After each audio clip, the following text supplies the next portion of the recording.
Kain tayo. Upo ang ulam.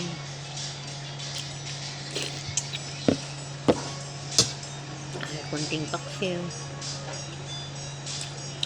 Ang kamay pa rin the best. Sarap kumain pag kamay. Guys, ramdam nyo na ba? Mahal ang gulay, mahal ang isda. Parang naghihirap na talagang Pilipinas.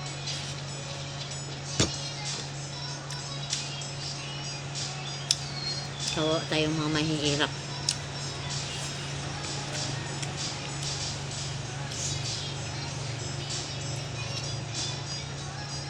Kaming mga kunti lang ang sahod. Hirap kaming makakain ng mga masasarap. Paksiw, gulay. Pero yung mga masasarap, wala na yan. Hindi namin kayang bumili.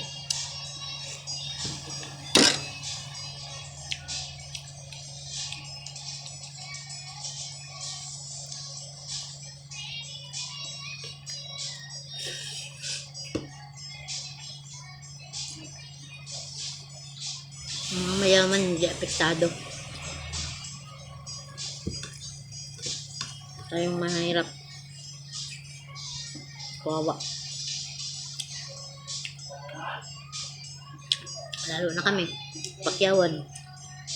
Mura lang ang presyo ng gawa namin. Pero yung mga bilihin, grabe ang mamahal. Mahirap talaga ang maging mahirap.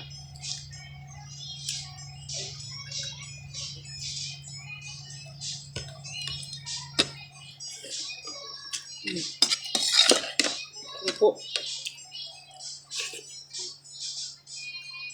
Kunting isda. Para makabili lang kami ng isda. Halagang 100 lang. Ilang piraso lang. Budget na budget ng pera namin.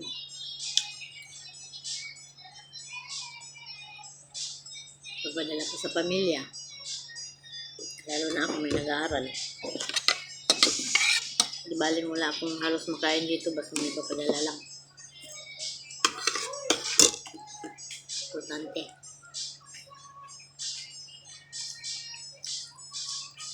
Bye-bye. Thank you for watching.